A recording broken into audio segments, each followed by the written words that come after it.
내 영혼이 은총 입어 중환제짐 벗고 보니 예수 그리스도와 동행하는 그 어디가 하늘나라더라. 언제 들어도 언제 들여도 좋은 은혜가 넘치는 찬양이 아닐까 싶습니다. 어릴 때 누구나 한 번쯤은 이런 꿈을 꾸게 되죠. 나는 커서 어른이 되면 장군이 될 거야. 나는 커서 어른이 되면 변호사가 될 거야. 판사가 될 거야. 의사가 될 거야. 아니, 나는 커서 어른이 되면 대통령이 될 거야. 라고 하는 꿈들을 한 번씩은 꾸게 됩니다. 그런데 아이가 자라 어른이 되면 꿈과 현실은 차이가 있다는 걸, 다르다는 걸 알게 되죠. 꿈은 좋은 것이나 꿈이 현실로 이루어지지 않으면 말 그대로의 꿈은 꿈에 불과할 뿐입니다. 그런데 여러분, 꿈이 변하여서 현실이 됩니다. 슬픔이 변하여서 기쁨이 된다면 어떻겠습니까?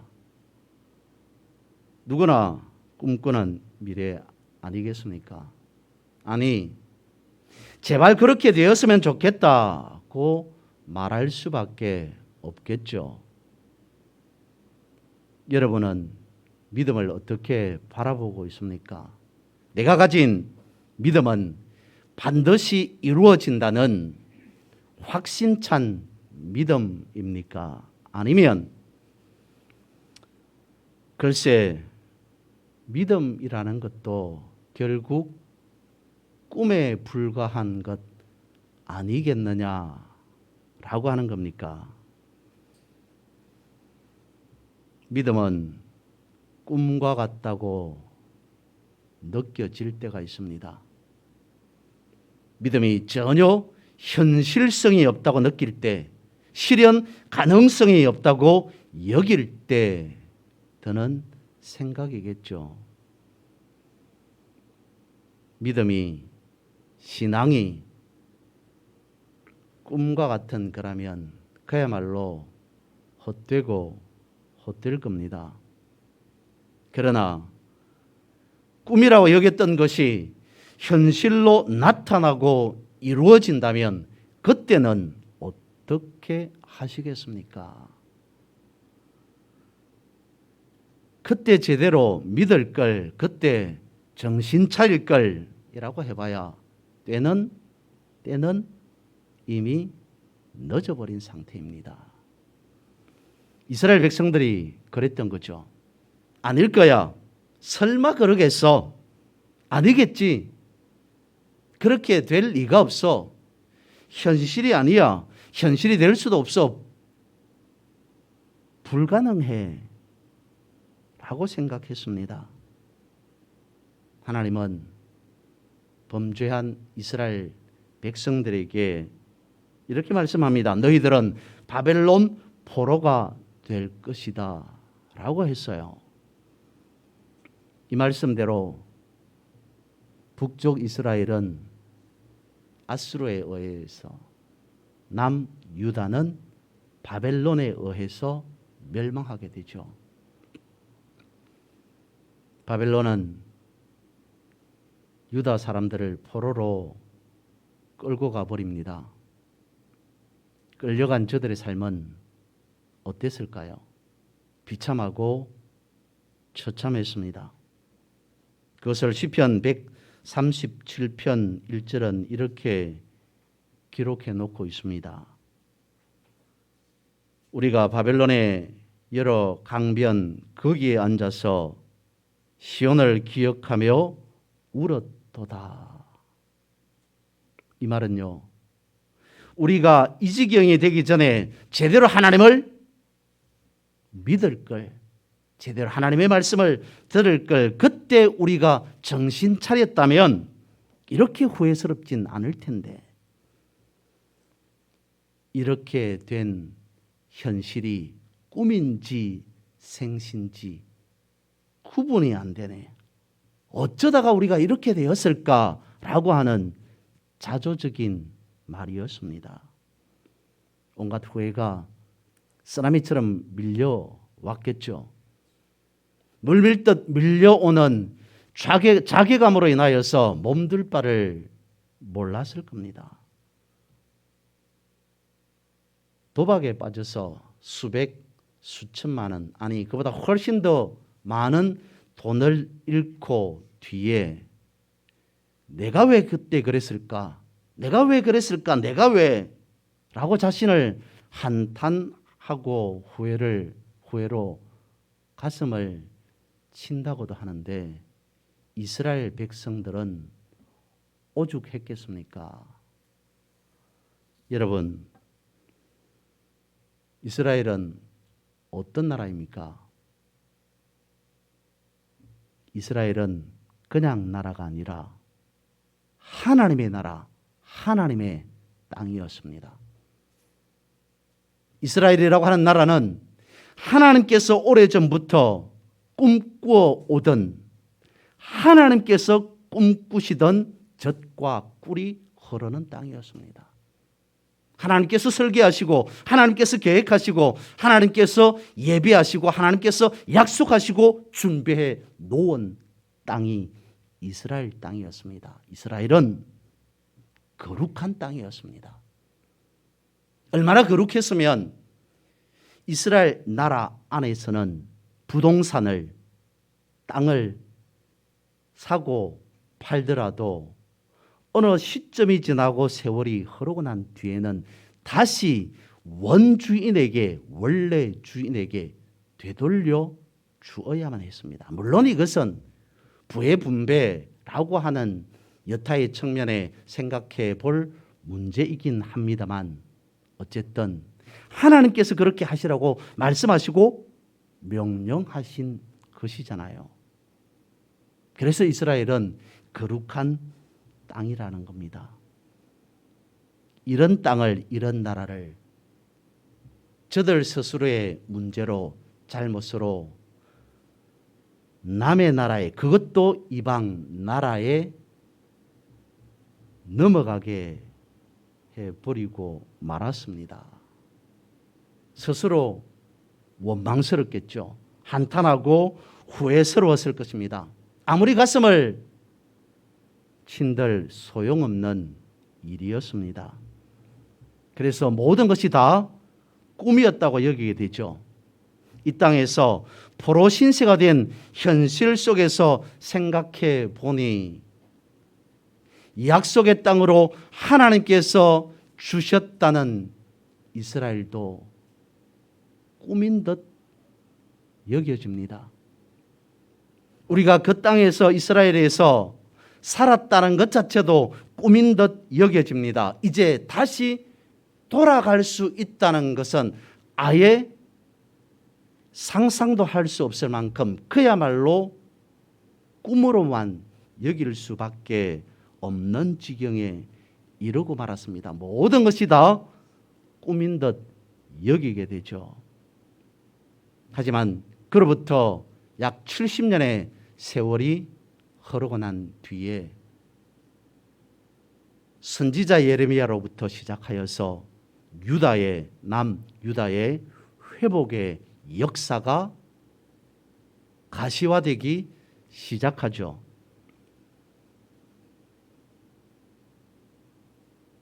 시루서, 카이루서라고 하는, 고레스라고 하는 바사의 리더가 옆에 나라의 메대를 공격해서 전쟁에서 이겨 승리하게 됩니다. 메대를 차지하고 난 뒤에 바사는, 고레스는 세력을 확장시키죠. 결국 대제국이었던 바벨론까지 흡수해 버립니다. 그리고는 바사, 그러니까 페르시아 대제국을 건설하게 됩니다. 이랬던 고레스가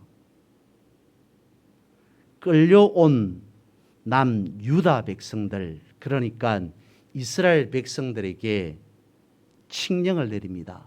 첫 번째는 유다 포로들은 본국으로 다시 돌려보내라, 돌아가라. 두 번째, 너희 나라 가서 예루살렘의 성전을 재건해라. 이 두 가지 칙령을 내립니다.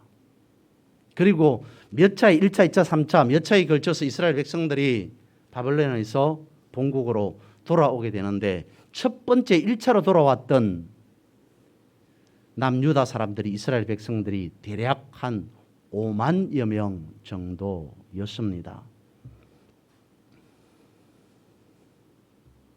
여러 가지 많은 어려움과 아픈 현실들을 이겨내고 사람들이 결국 꿈처럼 여겼던, 아니 상상조차도 할 수 없었던 일들이 일어나서 본국으로 돌아오게 되죠. 자신의 나라 하나님의 땅으로 돌아왔다는 것 자체가 얼마나 감격스러웠겠습니까? 얼마나 꿈만 같았을까요? 70년이라고 하는 적지 않은 세월을 남의 나라에서 살았습니다. 우상의 치하에서 살았습니다. 그러다가 꿈꾸듯 돌아옵니다. 당혹스러웠겠죠. 놀랐겠죠. 의아해 할 수밖에 없었습니다. 그야말로 만감이 교차했습니다. 생각하고 또 생각해도 이해가 잘 되지 않습니다. 그래서 기도하듯 노래하고 찬송합니다. 여호와께서 시온의 포로를 돌려보내실 때 우리는 꿈꾸는 것 같았도다. 꿈이라고 하는 이 한마디에, 꿈이라고 하는 이 한 단어에 그간 저들이 지내온 모든 것들이 다 들어 있습니다. 프로귀하는 말 그대로 꿈이 이루어진 현실이었습니다. 하나님의 역사하심이었고 하나님의 인도하심이었습니다. 그렇습니다. 나라를 잃어버린 세대는 나라 잃은 서름을 알고 살아갑니다. 병약해서 건강을 잃은 사람은 건강이 얼마나 소중하다는 걸 뼈저리게 느끼고 살아갑니다. 가난하여서 굶주려 보았던 사람은 굶주리는 고통이 어떤지를 알고 살아가게 되죠. 그런데 문제는 나를 잃기 전에는 건강을 잃기 전에는 그 사실을 잘 모르고 살아간다는 겁니다. 과연 그럴까요? 진정한 소중한 것은 잃어버리고 나서야만 알고 깨닫게 되는 걸까요? 잃어버리기 전에 깨닫고 알고 살면 얼마나 좋겠습니까? 여러분, 오늘 본문이 우리에게 주는 메시지는 무엇이겠습니까? 오늘 본문은 기쁨을, 은혜를, 감사를 중점으로 기록하고 있습니다만 후반부에 나타나는 눈물에 대하여서 묵상하면서 말씀을 전하고 있습니다. 오늘 본문이 주는 메시지는 무엇이겠습니까? 우리는 내 잘못으로 나라를 잃어버린 것도 아니고 땅을 칠 만큼 후회할 만큼 그런 일도 없는데 오늘 우리에게 던져주는 메시지는 어떤 거겠습니까? 오늘 본문은 어떤 내밀한 은혜를 담고 있는 걸까요? 시편 126편은 포로에서 풀려나 자유의 몸이 되어 돌아온 이스라엘 백성들의 감격을 노래하고 있습니다. 이는 죄와 사망에 얽매여 있었던 우리의 영적 현실을 말씀해 주고 있는 거죠. 포로에서 돌아오던 불치병에서 병고침을 받았던 기적적으로 경제적인 어떤 문제가 해결되었던 우리에게는 모든 것이 영적으로 귀결됩니다. 영적인 사실대로만 한다면 기적적인 일 앞에 은혜가 넘쳐야죠. 그런데 그렇게 쉽게 되지 않는 것 같습니다. 왜냐하면 현실은 여전히 고통과 어려움에 둘러싸여 있거든요. 보십시오. 포로에서 돌아오면 모든 것이 다 해결될 줄만 알았는데 그게 아니었습니다. 병만 나으면 모든 것이 다 해결될 줄 알았는데 그게 아니었습니다. 그간 병을 치료하느라고 가지고 있었던 모든 돈을 다 써버렸습니다. 소진해 버렸습니다. 먹고 살 일이 막막해지기 시작하죠. 경제적인 문제만, 돈 문제만 해결되면 모든 것이 다 해결될 줄로만 알았는데 돈 문제가 해결되고 나니까 어느 정도 먹고 살만 하니까 또 다른 문제가 생기더라는 거죠. 이런 것들로 영적 실체가 흔들립니다. 수십 년간 나라를 잃었던 이스라엘 백성들 그리고 돌아온 저들에게 주어지는 기쁨도 오래가지 못합니다. 잠깐이었습니다. 포로에서 돌아온 이스라엘 백성들을 기다리는 것은 황폐 그 자체였습니다. 아무것도 남아있지 않았습니다. 그리고 또 한 문제, 여전히 자신들은 돌아왔지만 돌아오지 못한 바벨론에 남아있는 동포들이 있거든요. 그 문제도 돌아온 저들의 입장에서는 발목을 잡는 일이었습니다. 4절에서 말씀하고 있습니다. 여호와여 우리의 포로를 남방 시내들 같이 돌려보내소서. 자신들은 돌아왔지만 아직 돌아오지 못한 자들을 생각하니 눈물이 흐릅니다. 그리고 막상 돌아왔지만 세월인 만큼 모든 게 엉망이었어요. 수십 년의 세월 동안 나라는 땅은 황폐해질 대로 황폐해져 버렸습니다. 이런 현실 앞에 섰는 거죠. 먹고 살아가려니 앞이 막막합니다. 아, 이게 현실이구나. 돌아오게 된 것도 꿈만 같았는데 그것만 해도 더 바랄 게 없다고 여겼는데 근데 막상 돌아와 보니 눈앞에 펼쳐진 광경을 보니 갑갑해집니다. 농사 지었던 땅이 황폐해져 있으니 눈앞이 캄캄하죠. 또 한 번의 비참한 현실 앞에 눈물이 절로 납니다. 여러분, 본문이 시편 126편이 전달해 주는 게 과연 이런 걸까요? 여러분, 우리의 신앙생활이 이런 거겠습니까? 산 넘고 또 산을 넘고 온통 사방이 벽으로 막혀서 꼼짝달싹할 수 없는 삶이 과연 우리의 신앙 여정이겠습니까? 첩첩산중, 오리무중, 상전벽해 뭐 이런 걸까요? 수십 년 만에 포로에서 돌아온 이스라엘 백성들이 암담한 현실 앞에서 과연 서글퍼서 슬퍼서 울었겠습니까? 하늘을 바라보니까 비 한 방울 올 것 같지 않습니다. 어찌해야 할까요?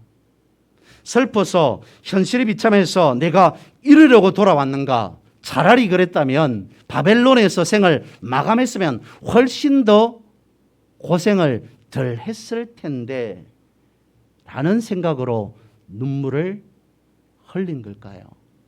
아닙니다. 그러면 본문의 앞뒤가 전혀 맞지를 않습니다.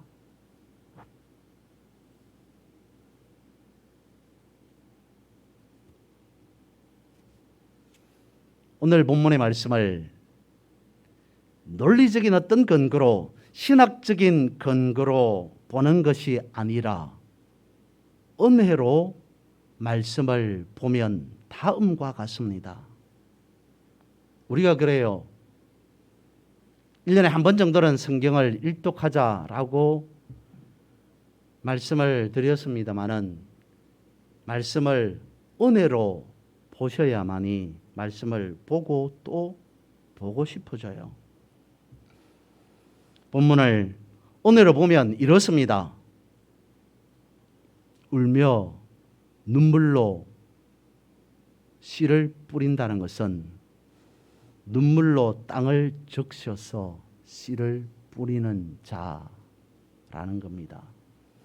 땅은 메말라 있고 농사처럼 되었고 비는 한 방울도 올 것 같지 않습니다.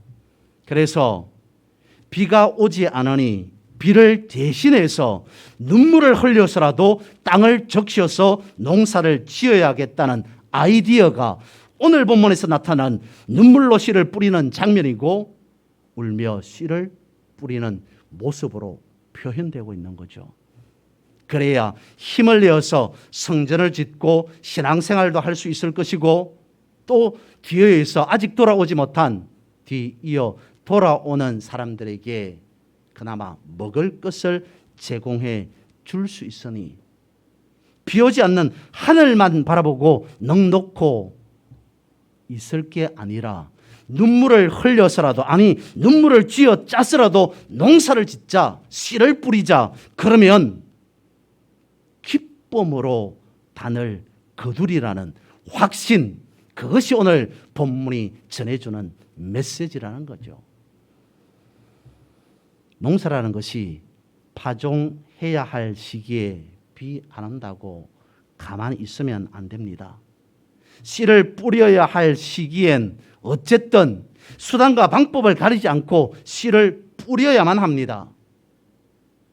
하나님의 말씀이 없어도 된다고, 하나님의 은혜는 이제 우리에게는 필요치 않다고 그리하여서 살고 싶은 대로, 하고 싶은 대로 마음껏 하면서 살아가다가 급기야는 나라를 잃고 모든 기회를 다 놓쳐버렸던 경험이 있는 저들이었습니다. 있는 것 없는 것 다 경험해 본 사람들이었습니다. 비 안 온다고 씨 뿌릴 시기를 놓칠 수는 없습니다. 이제는 그렇게 살지 않습니다. 본문에서 울며 씨를 뿌린다는 것은 슬퍼서도 꿈이 없어서도 아닙니다. 비 대신 눈물로 농사를 짓겠다는 굳은 의지였습니다. 오늘 본문이 우리에게 전달해 주는 우리의 영적 실체, 영적 중심이 어떠해야 하는지를 여러분 알 수 있으시겠습니까? 그러면 오늘 본문에서 흘리는 눈물은 그냥 눈물이 아닌 거룩한 눈물이죠. 세계 열방에 복음을 전하기 위하여서 많은 사람들이 흘린 눈물과 피가 있습니다. 이 나라에도 복음을 들고 와서 눈물과 피를 흘린 사람들이 한둘이 아니죠. 저들의 눈물이 거룩한 눈물입니다. 기쁨의 단을 거두는 눈물입니다. 그런 눈물이 결실이 되어 이 나라, 이 땅에 교회가 서게 되고 오늘 이 자리에 저와 여러분이 있게 되는 거잖아요.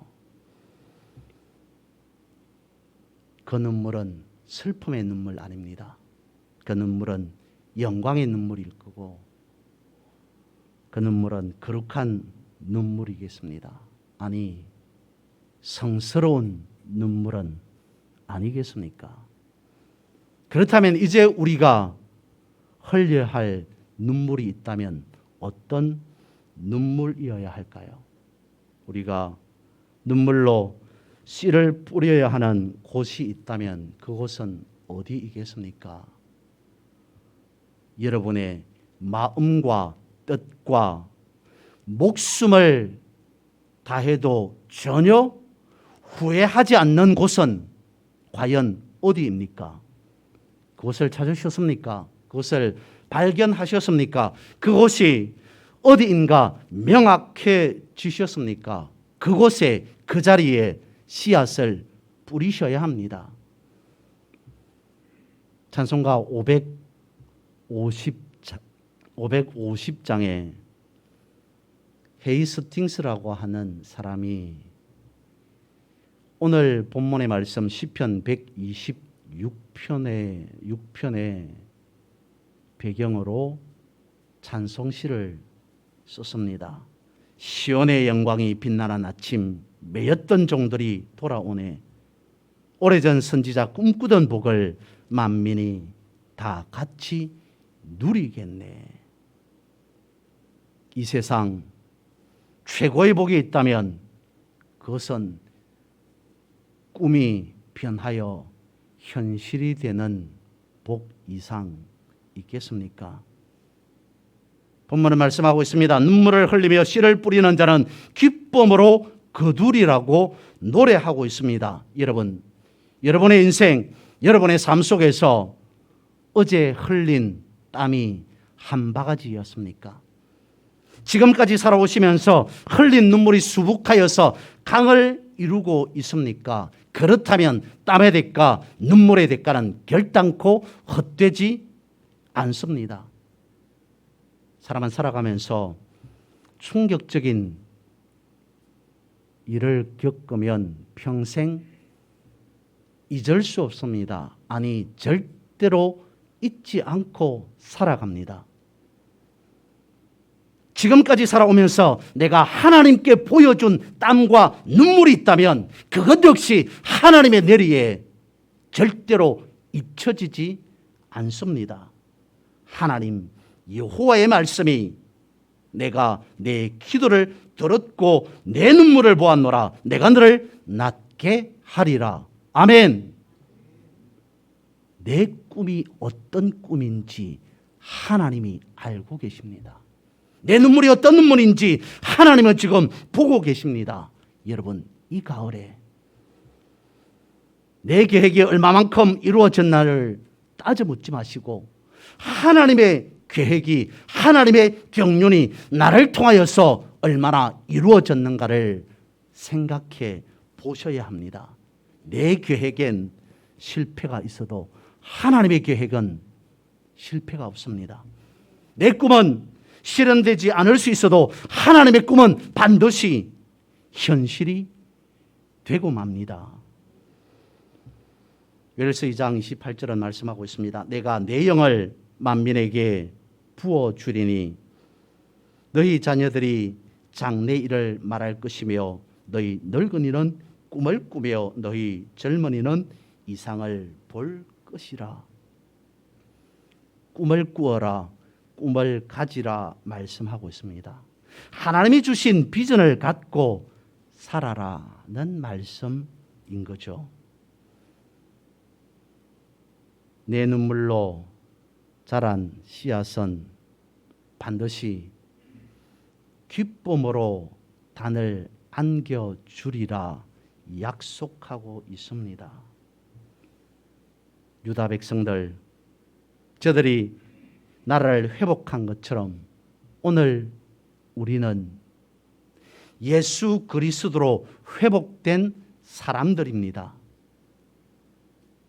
제가 강조하고 성경에서 강조하고 있습니다. 새 피조물, 새 것, 새 사람이 되었다라고 하는 것은 이 믿음의 꿈을 품고 살아가는 자에게 주어지는 축복이요 은혜라는 겁니다.